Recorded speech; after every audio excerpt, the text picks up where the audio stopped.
Hello everyone, this is Savita Chauhan. Welcome to MBD Arya Model School, Class 9th History, Chapter 3 Nazism and the Rise of Hitler, Unit 2.1 The Destruction of Democracy. Student first understand the meaning of destruction. Destruction means होता है कि कोई चीज़ हम जब ख़त्म कर देते हैं, तो यहाँ पे डेमोक्रेसी को हिटलर ने किस तरीके से ख़त्म कर दिया वो हम रीड करेंगे इस वीडियो में। जैसे कि आपने प्रीवियस वीडियो में देखा था कि 1932 में जो इलेक्शन होते हैं उसमें मेजॉरिटी से नाजी पार्टी आ जाती है, हिटलर की पार्टी आ जाती है, क्योंकि इसमें क्या रूल था यहाँ पे जर्मनी में कि जिस पार्टी को ज़्यादा प्रोपोर्शनल में रेशियो में वोट मिलेंगे वही पार्टी मेजॉरिटी में आएगी। तो इसीलिए हिटलर की को ज़्यादा मिलता है तो वहीं से उसकी पावर शुरू होती है। अब वहाँ से अब आप सोचोगे डेमोक्रेसी है, लेकिन हिटलर को डिक्टेटर क्यों कहा जाता है, उसकी डिक्टेटरशिप कैसे स्टार्ट होती है वो हम पढ़ेंगे कि इसको डेमोक्रेसी के होते हुए भी हिटलर डिक्टेटर कैसे बना और उसकी डिक्टेटरशिप स्टार्ट कैसे हुई। ऑन 30 जनवरी 1933 प्रेसिडेंट हिंडनबर्ग, जो प्रेसिडेंट थे जर्मनी के, वो हिंडनबर्ग थे 1933 में, ऑफर्ड दैट चांसलरशिप। ये कि प्रेसिडेंट हिंडनबर्ग जो हैं वहाँ के, वो क्या ऑफ़र करते हैं, चांसलरशिप देने की किसको ऑफ़र करते हैं, हिटलर को। पहले तो अंडरस्टैंड कर लीजिए मीनिंग ऑफ प्रेसिडेंट एंड चांसलरशिप, यानी इन दोनों में क्या डिफरेंस है। अपनी कंट्री के एग्जांपल से समझते हैं। जैसे स्टूडेंट प्रेसिडेंट सभी वर्क करता है और जितनी भी चीज़ें करेगा, जो मेन रोल होता है ना प्रेसिडेंट का होता है। जैसे कि आपने पढ़ा भी होगा, he is head of the state. State का जो हेड होता है वो कौन है, प्रेसिडेंट है। मतलब जो मेन रोल है जो हमें दिखाई देता है, लेकिन पावर किसके हाथ में है, वो प्राइम मिनिस्टर के हाथ में है। तो सेम यहीं पे भी ऐसे ही है, जो चांसलरशिप है उसकी मेन पावर है, उसके हाथ में सारी पावर है। और प्रेसिडेंट यहाँ का जो जिसका नाम है हिंडनबर्ग, अगर उसके हाथ में सारी पावर थी तो क्यों उसने फिर हिटलर को सारी पावर दे दी, क्यों उसको चांसलरशिप बनाया। कोई बेवकूफ़ थोड़ी होता है कि भाई इंसान अपनी पावर किसी और को दे देगा, पोजीशन अपनी आप को किसी और को दे देगा। क्योंकि अभी हमने पढ़ा, क्योंकि 1932 में इलेक्शन होते हैं और मेजोरिटी से नाजी पार्टी जीत जाती है, तो इसको चांसलर बनाना ही पड़ता है और यहीं से उसकी highest position in the cabinet of ministers में आ जाती है। मिनिस्टर में जो कैबिनेट का जो सबसे टॉपर जो मिनिस्टर होता है वो चांसलरशिप ही होता है। लाइक हमारी कंट्री में जैसे प्राइम मिनिस्टर है, ऐसे ही। अब ये पावर में आ जाता है। पावर में आने के बाद ये इसकी जब रियल पावर हाथ में आ जाती है तो अब ये सोचता है कि भाई अब तो मैं अपने हिसाब से चलाऊंगा, जैसे चाहे कर सकता है। और यहीं से स्टार्ट हो जाता है डिसमेंटलिंग डेमोक्रेसी, यानी ख़त्म कर देना। अब इसका ये किस तरीके से ख़त्म कर रहा है, इसने ऐसा क्या क्या किया जिसका रिजल्ट ये हुआ कि डेमोक्रेसी ख़त्म हो गई और डिक्टेटरशिप स्टार्ट हो गई। तानाशाही, यानी जब कोई अपनी चलाता है, किसी की नहीं सुनता है, लॉ की नहीं सुनता है, तो वो डिक्टेटरशिप होता है। तो अब ये डिक्टेटर कैसे बन जाता है, एक तानाशाही रूलर कैसे बन जाता है, वो शासक कैसे बन जाता है, वो हम देखेंगे। फर्स्ट क्या करता है स्टूडेंट, अंडरलाइन कर लीजिए, बहुत इंपॉर्टेंट वर्ड है जो अब हम इसमें करेंगे। Why now the Nazis had managed to rally the conservatives to their causes having acquire power and Hitler set out the dismantle the structure of democracy rule. जिस तरीके से वो अब मैनेज करता है और किस तरीके से मोटिव बनाता है कि अब हिटलर क्या सेट करता है, धीरे धीरे सारे स्ट्रक्चर को ख़त्म कर देता है, डेमोक्रेसी रूल को। कैसे, mysterious fire that broke out in the Germany parliament. Germany parliament कहाँ पर है, जो हमने रेस्टैग नहीं पढ़ा था, रीस्टैग।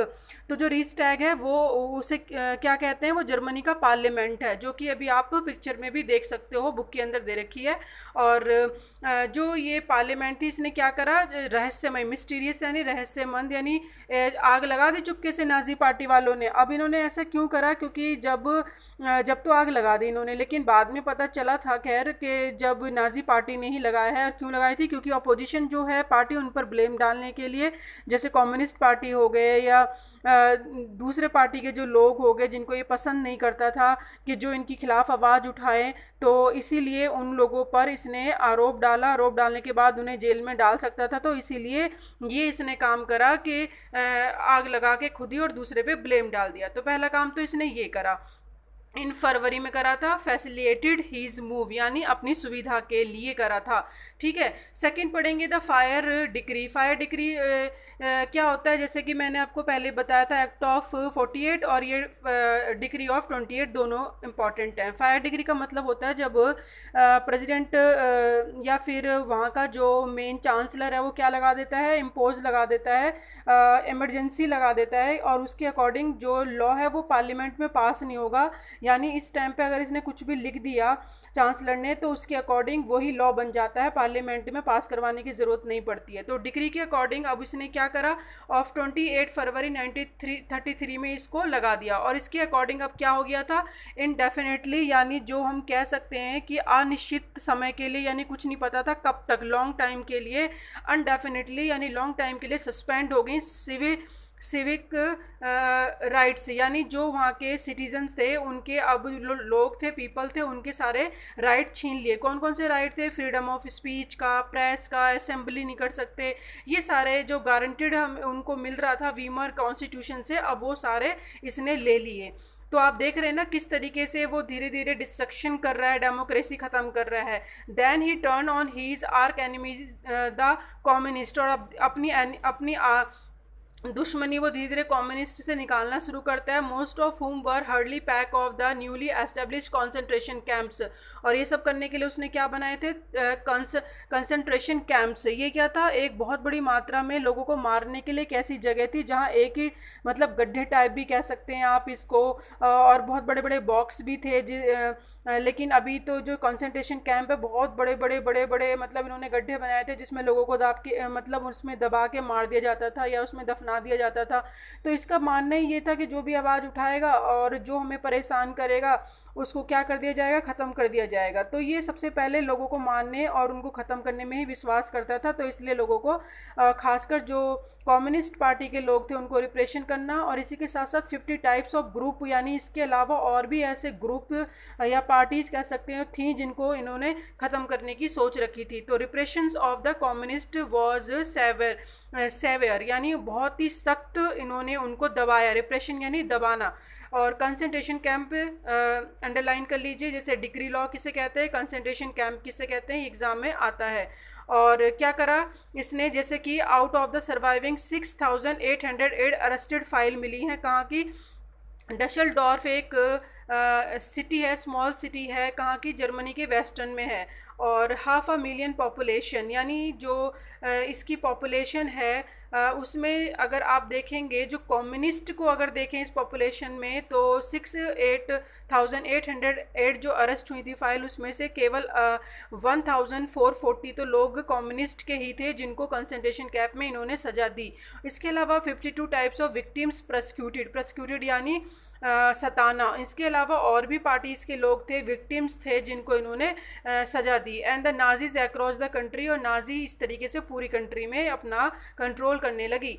और on 3 March 1933 the famous enabling act, अब ये एक्ट पास करके तो हिटलर ने बिल्कुल ही सब कुछ क्रॉस कर दिया लिमिट, और डेमोक्रेसी बिल्कुल ख़त्म कर दी। साफ कह दिया कि भाई अब डेमोक्रेसी ख़त्म, अब हमें उससे कोई लेना देना नहीं है, और एनेबलिंग एक्ट चलेगा। तो यहाँ पे ये थर्ड क्वेश्चन बहुत इंपॉर्टेंट है, जैसे फर्स्ट में फायर डिग्री क्या था, सेकंड कंसंट्रेशन कैंप, और थर्ड अनेबलिंग एक्ट किसे कहते हैं। ये वाला जो एक्ट है 3 मार्च 1933 को पास किया गया था और हिटलर ने किया था। और क्यों किया था, डिक्टेटरशिप जर्मनी में लगा दी कि अब डिक्टेटरशिप चलेगी। इसके हिसाब से, डिक्टेटरशिप के हिसाब से कौन कौन से रूल बना दिए, it gave Hitler all power to silent parliament and rule by decree. इसके हिसाब से इसका मतलब ये था कि पार्लियामेंट को उसने ख़त्म कर दिया और रूल बाय डिग्री के अकॉर्डिंग, यानी जो रूल था अब हिटलर का ही चलेगा, जो उसने लॉ बना दिया वही होगा और वही पास होगा।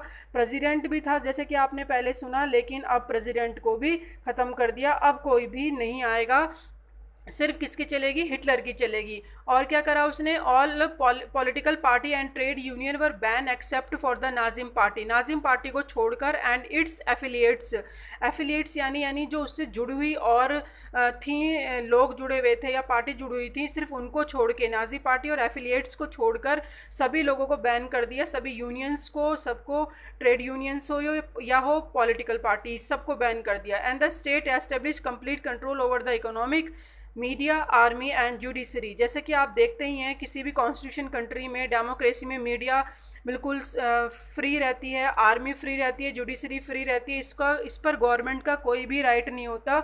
लेकिन यहाँ पर हिटलर ने इनको भी कंट्रोल कर लिया था, जैसे कि अपने प्रोपेगेंडा के अकॉर्डिंग अपने आप को फेमस करने के लिए मीडिया कंट्रोल कर ली, आर्मी पे अपना उसने पूरा कंट्रोल कर लिया था, और जुडिशरी भी इसने अपने हाथों में ले ली थी, क्योंकि अब इसने एनेबलिंग एक्ट के थ्रू डिक्टेटरशिप यहाँ पे फाइनली ख़त्म कर दी। अब यहाँ आप सोचोगे कि भाई कि ये लोग खुश थे जो ये सब हो रहा था, कि सपोर्ट क्यों कर रहे थे फिर अगर ये सब चीज़ें हो रही थी, तो वो हम नेक्स्ट वीडियो में पढ़ेंगे। इसमें सिर्फ अभी हमने देखा है कि जो किस तरीके से वो डिस्ट्रक्शन कर देता है डेमोक्रेसी का। Thank you.